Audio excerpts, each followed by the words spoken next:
Sucks, doesn't it? I was like, no. Start filing a restraining order, do whatever you gotta do. Actually, they're yapping too much.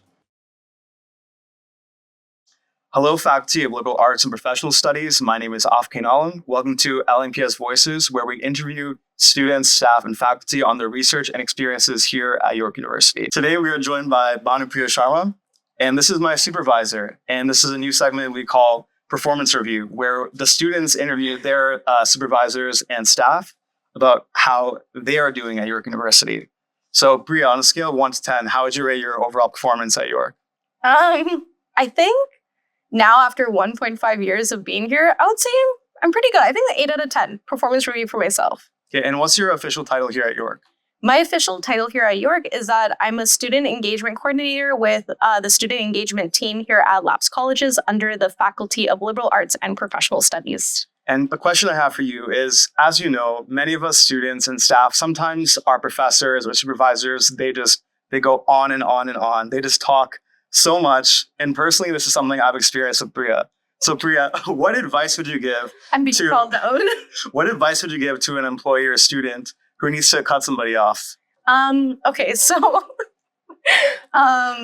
because the situation is talking about me, and to be honest, I've been in those situations too when someone is unfortunately talking off their work studies. Sucks, here. doesn't it? Yeah.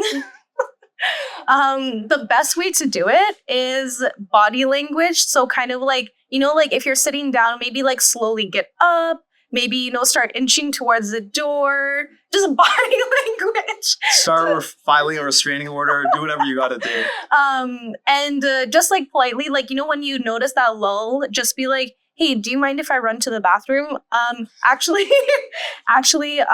Priya, like, that's a great story. I need 5 minutes to finish a task and then we can talk about it after lunch. And then never email them again. Those are polite ways to kind of tell your supervisor that they're yapping too much. Okay. And what do you hope to get out of this year as the student engagement coordinator?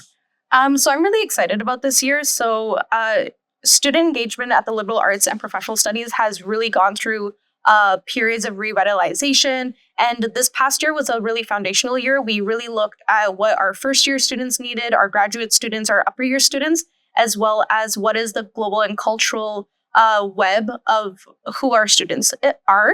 And specifically for me, I'm really excited. I work for the graduate experience aspect at Labs, and I'm really excited for a lot of the social events we're doing. It's interesting because we think that graduate students at Labs just need more academic support. They need more writing resources, which they do, don't get me wrong, but they also are human. They range from the ages of 22 to 70. They're such an interesting group, but in the end, they need that human connection. So how can I facilitate those social spaces? And one of our really good initiatives that really took off this past year was Grad Cafe. And it's a monthly program in which students can come get caffeine, like caffeinate, connect with their peers over a creative activity. So our upcoming one, for example, I don't know when this will get posted. Maybe it's gone when you see this, but it's called Summer Chats and Tote Bag Crafts. So we're going to be talking about what are graduate students doing over the summer? Are they going to conferences? Are they doing research? Are they taking a break?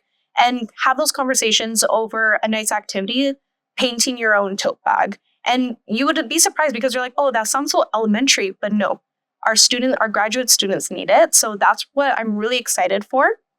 And yeah, and also like, you're my student comms assistant. I'm really excited for some of the initiatives that we are doing to really get the faces of students, the voices of students on our digital platforms, just so that you, the viewer at home, can connect with us and you. Yeah, so you finished your degree about 2 years ago, right? Yeah. And so you're not that far removed from the undergraduate experience. It's kind of fresh in your head, right? Mm-hmm. So what kind of advice would you give to students? Because, there's so much stress involved with like finances, finishing your courses on time. There's so many questions a student might have. Mm-hmm. What advice would you give to your younger self? Okay. I feel like there's a couple ones, like this too shall pass is a common one, but it's a really good one. Something that I was actually talking to when I was yapping Afkaheen and Dippenpreet's ear off this morning was that emotions are fleeting.